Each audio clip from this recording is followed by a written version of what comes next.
Ultimately, kindness is not about being liked. It's not about avoiding conflict or making everyone happy.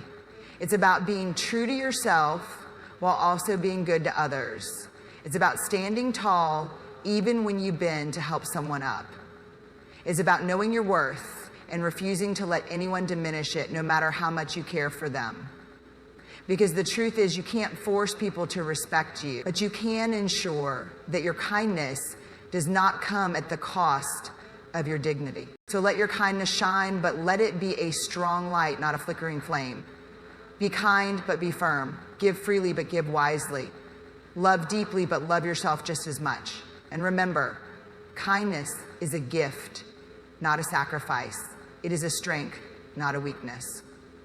When you embody this truth, you will find that the world not only respects your kindness, but also admires the strength that lies beneath it. It's a strange paradox of human nature that kindness, the very quality that fosters connection and trust, can sometimes lead to a startling outcome: disrespect. You give with an open heart, offer patience, forgiveness, and generosity, and yet, in return, you find yourself taken for granted or dismissed. How does this happen? How can something so inherently good backfire so profoundly? You want to switch eyes? It's an uncomfortable truth, but one we must face if we are to navigate the complexities of human interaction. That's sick. The problem lies in how kindness is perceived. People often mistake kindness for passivity. They see your willingness to compromise as an inability to stand firm. They interpret your empathy as weakness. This is not because kindness itself is flawed, but because it exists in a world where power dynamics are always at play. Kindness, when unchecked, can be exploited. It can signal to the wrong people that you are a safe target for manipulation, that your boundaries can be ignored, or that your goodwill is infinite and unconditional, that your temporary compliance with abuse can only come at the price of offending, contradicting, or eliminating the abuser. It can signal to the wrong people that your boundaries can be ignored, or that your boundaries can be ignored. It can erect, but kindness is not the problem. Misuse of kindness is. When you extend generosity without discernment, you risk giving to those who are not prepared to value it. Do not cast your pearls before swine, as the saying goes. It's a harsh metaphor, but it holds a crucial lesson. Not everyone is capable of recognizing or appreciating the value of what you offer. And when they fail to see its worth, they will treat it with carelessness, if not outright disdain. And when they fail to see its worth, they will treat it with carelessness, if not outright disdain. The fault lies not just with them, but also with you, for failing to protect the sanctity of your kindness. To understand why kindness sometimes invites disrespect, you must first examine your motivations. Are you kind because you genuinely care? Or are you kind because you fear rejection? Are you giving freely, or are you giving in the hopes of receiving approval, affection, or validation? These are difficult questions, but they are necessary. Kindness born of fear or insecurity is not true kindness. It is a form of self-neglect, born of a passive agreement with a bias of anger, privilege, or violence. It is a form of teamwork. And when you neglect yourself in the name of being kind, others will follow your example. They will neglect you too. There's a delicate balance between being kind. You want to switch eyes? Okay. True kindness is not about making yourself smaller so others can feel bigger. It's That's not sick. about silencing your own needs to accommodate someone else's. It's about extending the hand while keeping your feet firmly planted on the ground. It's about giving without losing yourself in the process. And this is where many people struggle. They equate kindness with self-sacrifice, forgetting that you cannot pour from an empty cup. If you do not care for yourself, your kindness will not be sustainable, and worse, it will not be respected. Boundaries are the foundation of authentic kindness. Without them, your kindness becomes a commodity, something others can take as much of as they please, without regard for your limits or well-being. A boundary is not an act of cruelty, it is an act of self-respect. It is a way of saying, I value my time, my energy, and my emotions, and I expect you to value them too. When you set boundaries, you teach others how to treat you.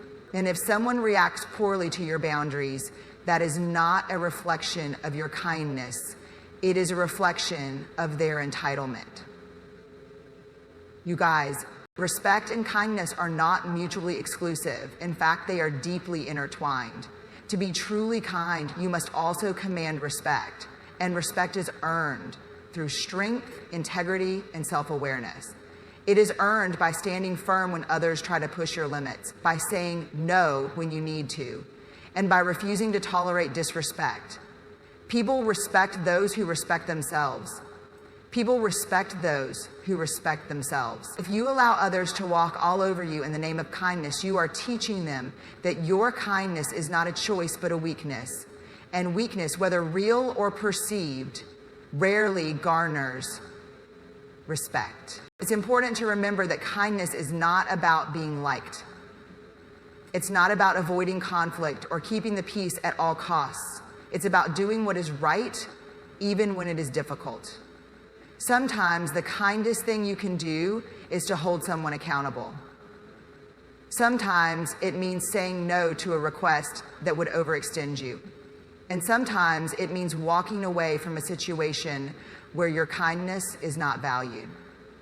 And sometimes it means walking away from a situation where your kindness is not valued. This is not selfishness. That's sick. It is self-preservation. Without self-preservation, your kindness will eventually You want to switch eyes? resentment. Okay. See what So happens? even though there were times where I had to deny the kindness, there's a certain That's sick. courage required to be kind in a world that can be harsh and unforgiving. Wow. It takes strength to remain compassionate when others take advantage of you.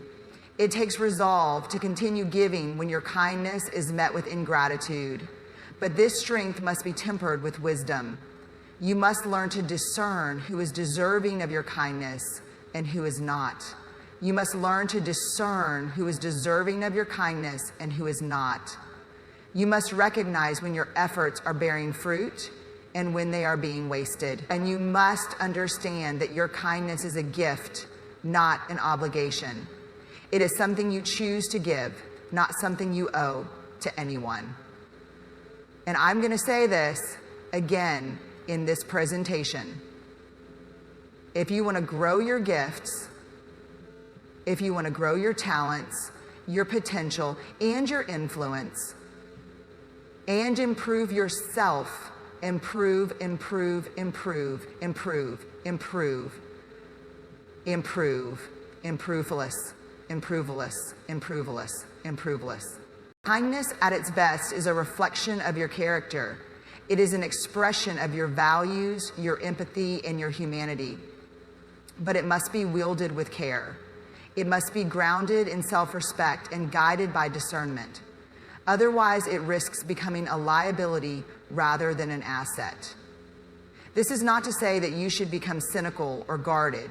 On the contrary, you should remain open-hearted and generous. But you should also remain strong and self-assured. You should give freely but not recklessly. You should forgive but not forget. And above all, you should never compromise your dignity in the name of kindness.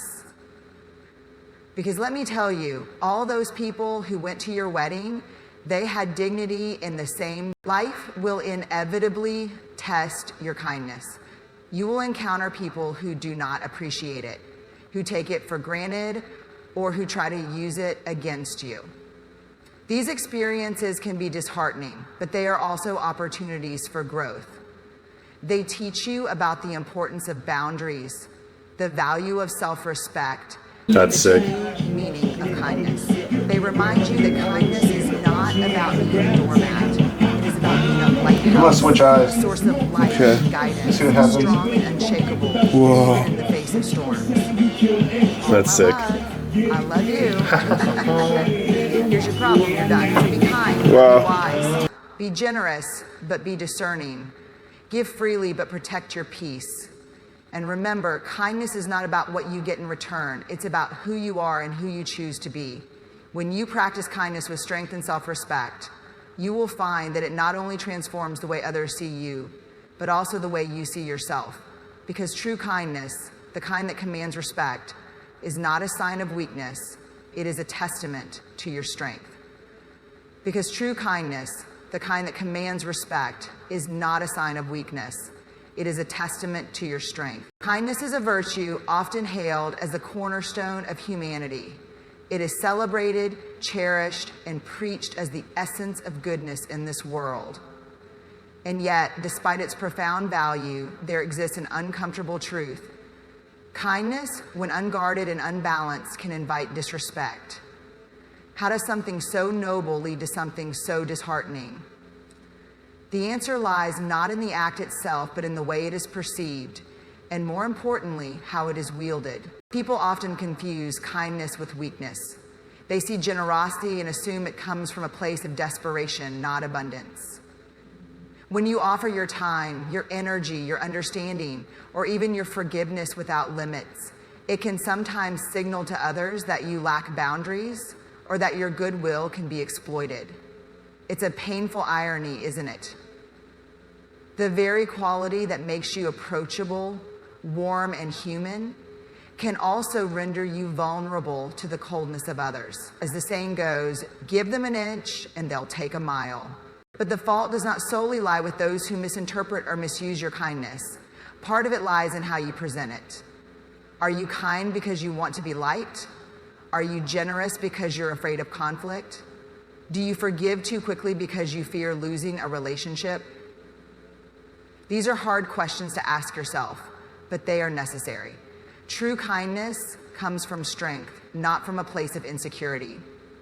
True kindness comes from strength, not from a place of insecurity. It is a gift, not a transaction. That's sick. And when it is given with the expectation of approval or validation, it loses its essence. You want to switch eyes? Worse, Okay. its power. See what happens? Boundaries are the unsung heroes of healthy kindness. Without them, your kindness That's is like sick. an open faucet, constantly flooding, until eventually the reservoir runs dry. Wow. You can't pour from an empty cup, as they say. Setting limits doesn't make you selfish.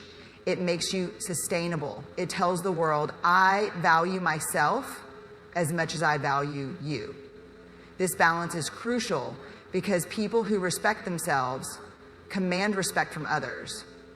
There is no boundary in life, and if there is no boundary, you will never be happy. So you have to set boundaries. You can never respect others without respecting yourself. If you do not stand firm on your principles and priorities, you risk being treated like a doormat rather than a dignified individual. There's another layer to this. The world respects those who respect themselves because self-respect is the foundation of all relationships. It's not enough to be kind. You must also be assertive. You must know when to say no, when to step back, and when to demand reciprocity. Being a people pleaser might win you temporary affection, but it won't earn you long-term respect. And isn't that what we all seek? To be valued not just for what we give, but for who we are. Kindness should never mean compromising your dignity. It should not mean tolerating disrespect or allowing others to cross your boundaries. If someone repeatedly takes advantage of your kindness, it is not unkind to address it. It is not cruel to protect yourself. In fact, it is one of the kindest things you can do for yourself and for others, because when you stand up for yourself, you teach others how to treat you, and you model self-respect for them to follow. There is wisdom in the words, you teach people how to treat you. If you allow someone to belittle you, ignore you, or take you for granted in the name of kindness, you are silently teaching them that this behavior is acceptable. But if you stand firm, if you assert your worth, you send a far more powerful message. Kindness is not a weakness. It is a choice made by the strong. There is room for you to do better and worse. The same is for all That's of us. sick. And together we can absolutely create something. You want to switch eyes? You are kind. Okay. You See what happens? want to be, not because you have to be. They are far That's more sick. likely to respect you for it. One of the hardest lessons to learn is that not everyone will appreciate your kindness. Some people will see it as an opportunity to take advantage of you. Others might mistake it for naivety, and still others might simply not value it at all. That's not a reflection of your kindness, it's a reflection of their character. You must not let their shortcomings diminish your capacity to be good. Instead, let their actions guide you in discerning who is deserving of your kindness and who is not. Kindness, when balanced with strength and self-respect, is transformative.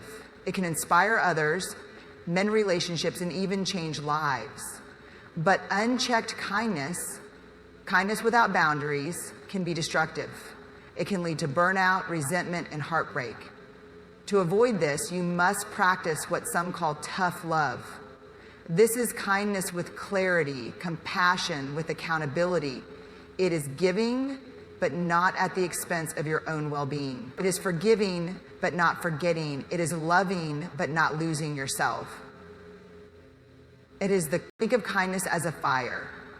When controlled, it provides warmth, light, and comfort. But when left unchecked, it can consume everything in its path, leaving you with nothing but ashes. This is why self-awareness is so vital. You must constantly ask yourself, am I being kind out of love or out of fear? Am I giving because I want to or because I feel I have to? Am I helping others at the cost of harming myself? These questions are not easy to answer, but they are necessary if you wish to wield your kindness wisely, if you wish to have people do the things you're not doing first. Sometimes people just want to move to a different conversation.